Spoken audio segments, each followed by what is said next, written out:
오늘 우리에게 주시는 하나님 말씀 함께 봅니다. 오늘 우리에게 주시는 하나님 말씀은 창세기 45장 9절부터 15절입니다. 그러면 다 함께 읽습니다.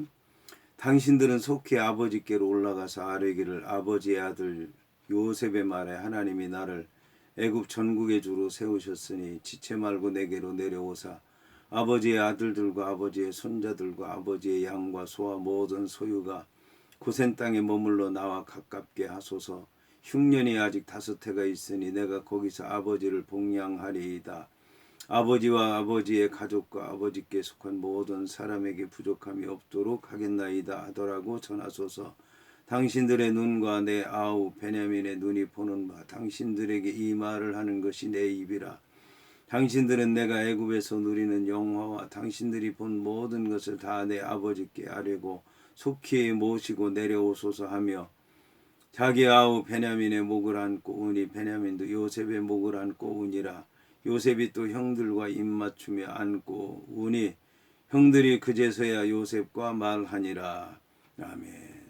오늘 말씀의 제목은 모든 것을 아뢰라입니다. 그러면 본문의 말씀을 통해 함께 은혜 나누도록 하겠습니다. 오늘 말씀은 당신들은 속히 아버지께로 올라가서 아뢰기를 아버지의 아들 요셉의 말에 하나님이 나를 애굽 전국의 주로 세우셨으니 지체 말고 내게로 내려오십시오 라는 말씀으로 시작을 합니다. 오늘 이제 성경을 보게 되면 당신들은 속히 아버지께로 올라가라고 얘기를 하고 있습니다. 아버지께 속히 올라가라고 하는 얘기는 이 일을 빨리 시작해야 된다는 말씀입니다. 그런데 이렇게 지체하지 말라고 얘기하는 것은 형들이 늘 지체했기 때문에 그렇습니다. 양을 칠 때도 지체했고, 그리고 이 애굽 땅에 내려올 때 곡식 이것을 얻으러 올 때도 지체했고, 또 집으로 갈 때도 지체했고, 이렇게 지체한 것이 그 형들이기 때문에 이 요셉이라고 하는 사람은 그 형들의 그런 모든 습성을 잘 알고 있었기 때문에 지체하지 말고 속히 서두르라고 얘기를 한 것입니다. 그리고 아버지에게도 속히 내려오라고 얘기한 것은 아버지도 이제 가나안 땅에서 오랫동안 사셨기 때문에 가나안 땅을 떠나려고 하지 않았을 수도 있고, 또 그 요셉이 하는 말을 믿지 못해서 또 애굽 땅이 어떤지 모르기 때문에 여러 가지 일로 결단하지 못하고 내려오지 못하는 일이 있을 수 있으니까 그렇게 하지 말고 속히 내려오라고 얘기를 하게 된 것입니다. 그런데 요셉이라고 하는 사람이 또 이제 걱정이 되는 것은 이 요셉의 아버지가 나이가 많다는 것입니다. 그래서 요셉이라고 하는 사람은 형들을 첫 번째 만났을 때도 그렇고 두 번째 만났을 때도 그렇고 계속해서 아버지가 살아계시냐, 아버지는 건강하시냐, 아버지가 잘 계시냐라고 그렇게 물었습니다. 그렇게 물은 것은 그 야곱의 나이가 100살이 넘었기 때문에 그렇습니다. 그런데 이 요셉이라고 하는 사람은 애굽 땅에서 110살까지 살고 죽었습니다. 애굽에서 110살까지 산다고 하는 것은 장수한 것입니다. 아주 그 사람이 장수하고 편안하게 잘 죽었다. 그게 이제 이 애굽 사람들입니다. 애굽 사람들의 아주 장수했다는 그 표현은 110세까지 사는 것이었습니다. 그런데 이 야곱의 나이가 100살이 넘었기 때문에 요셉이라고 하는 사람은 애굽 땅에서 산 것을 생각하면서 돌아가신 것은 아닌가, 살아있다 하실지라도 이제 돌아가실 때가 다 된 것 아닌가, 과연 여기 오실 수가 있는가, 그러면 빨리 서둘러야 되겠다 라고 이제 생각을 해서 빨리 내려오라고 얘기를 하게 된 것입니다. 그런데 이 믿음의 조상들은 장수한 것을 볼 수가 있습니다. 애굽 사람들보다 훨씬 더 많이 살았습니다. 아브라함은 175세까지 살았고, 그리고 이삭은 180세까지 살았으며 야곱이라고 하는 사람도 147세까지 살았던 것을 볼 수가 있습니다.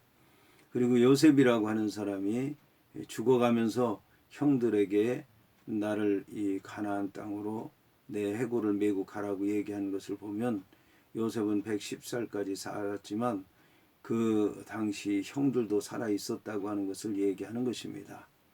그리고 이제 요셉이 죽었을 때 그 요셉의 형들이 자기를 메고 그리고 가나안 땅에 가리라고 생각을 했습니다. 그러니까 애굽 땅에서 그렇게 오랫동안 4대 400년 동안 고생하고 올라가리라고 하는 건 상상도 못했는데, 여하튼 이제 아버지가 살아 계시냐고 물어본 것은 이런 여러 가지 이유 때문이었다라고 하는 것입니다. 자, 여기서 이제 이 요셉이라고 하는 사람은 자기가 이제 이 아버지를 복양하겠다고 얘기를 하고 있습니다. 복양하겠다고 하는 얘기는 부족한 것을 채워주겠다는 얘기입니다. 차고 넘치도록 부족함이 없도록 하겠다고 하는 얘기입니다. 넉넉하게 누릴 수 있도록 하겠다라고 하는 것을 얘기하는 것입니다.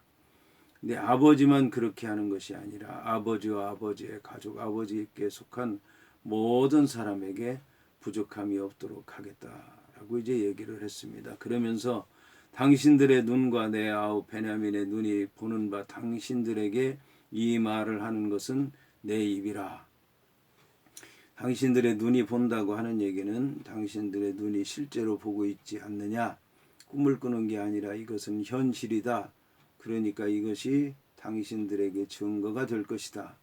그리고 내가 입으로 얘기한다는 얘기는 내 입으로 얘기를 하기 때문에 이것은 확실한 것이다. 이것은 믿을 만한 것이다. 이거는 보증할 수 있는 것이다. 라는 것을 이제 얘기하는 것입니다. 그러면서 이제 집에 가는 동안에 당신들은 내가 애굽에서 누리는 영화와 당신들이 본 모든 것을 다 내 아버지께 아뢰고 속히 모시고 내려오소서라고 이제 얘기를 합니다. 이 야곱의 아들들, 요셉의 형들은 애굽 땅에서 2번 왔다 가면서 그 애굽이 어떤지, 또 바로의 궁전이 어떤지, 또 요셉이 어떠한 삶을 사는지 자세히 보게 되었습니다. 그 모든 것들을 다 얘기하라.